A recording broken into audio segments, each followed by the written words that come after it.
ऐ मेरे देश के जवानों, तुम्हारी शहादत को सलाम। जानते हैं, जब हमारे देश के जवान सरहद पर लड़ते हैं तो उनका एक ही कहना रहता है, मुझे न तन चाहिए न धन चाहिए, बस अमन से भरा ये वतन चाहिए। जब तक जिंदा रहूं इस मातृभूमि के लिए, और जब मरूं तो तिरंगा कफन चाहिए।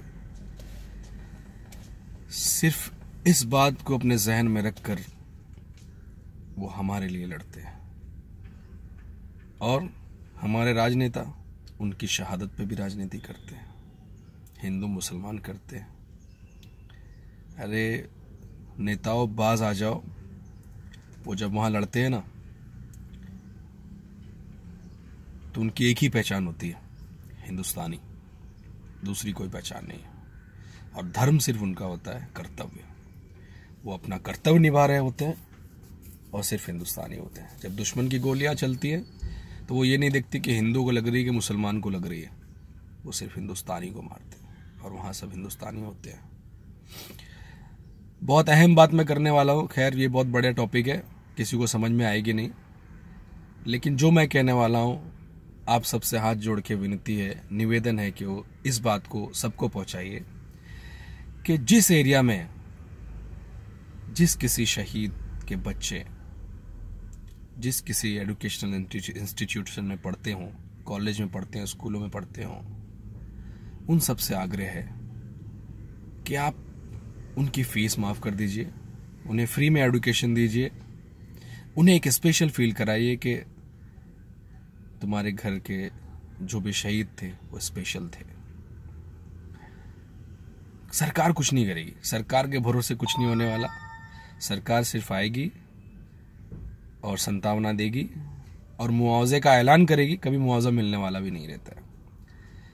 तो कहीं ना कहीं अगर वो हमारे लिए, हमारी अमन और शांति के लिए वहाँ जान दे रहे हैं, तो हमारा भी ये फर्ज बनता है कि हम कुछ तो कुछ करें उनके लिए। बहरहाल, मेरा ये कहना है कि जो भी एजुकेशनल इंस्टीट्यूशन है वो लोग उनका फ्री में एजुकेशन दे, और आसपास में कोई भी जैसे राशन की दुकान वाले हैं, कुछ भी है, और स्थिति ऐसी दयनीय है कि एक ही लड़का था और कोई नहीं कमाने वाला, तो उन्हें राशन भी फ्री में दीजिए।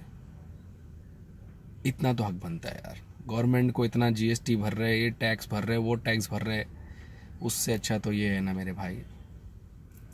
प्लीज़ प्लीज़ प्लीज़, मेरा इस वीडियो को बनाने का सिर्फ यही एक अहम रीज़न था कि मैं इस संदेश को सबको पहुंचाऊं कि आपके एरिया में अगर किसी शहीद की फैमिली रहती हो तो कहीं ना कहीं हमारा फर्ज बनता है कि हमारे लिए, जिन्होंने अपनी शहादत दी है, उनके लिए हम कुछ तो करें।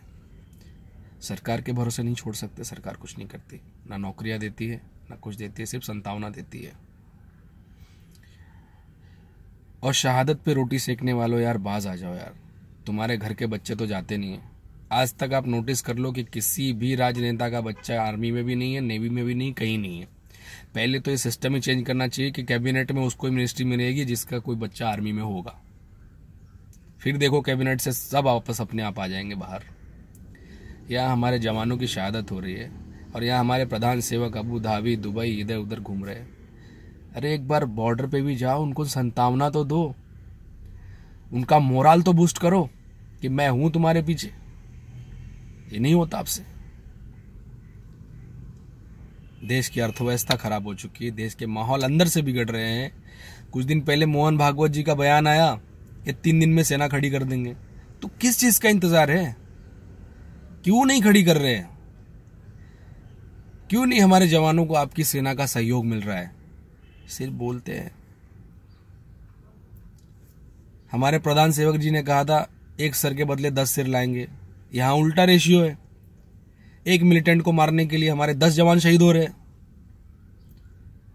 यार सरकार, अब बस करो यार, बलि का बकरा मत बनाओ उन्हें प्लीज। हमारे लिए लड़ रहे हैं, हमारे लिए जान दे रहे हैं, वो देशवासियों के लिए कर रहे हैं। इससे अपनी डर्टी पॉलिटिक्स का जो रोटी सेकना वो बंद करो, और प्लीज उनको जो शहीद होने के बाद जो उनकी फैमिली सफ़र करती है, उन्हें हर चीज़ मुहैया कराई जाए, पूरा सहयोग मिले। और आप लोग से भी विनती है कि प्लीज़ आपके एरिया में भी कोई शहीद की फैमिली हो तो प्लीज़ उनका ख्याल रखिए। जय हिंद, जय भारत।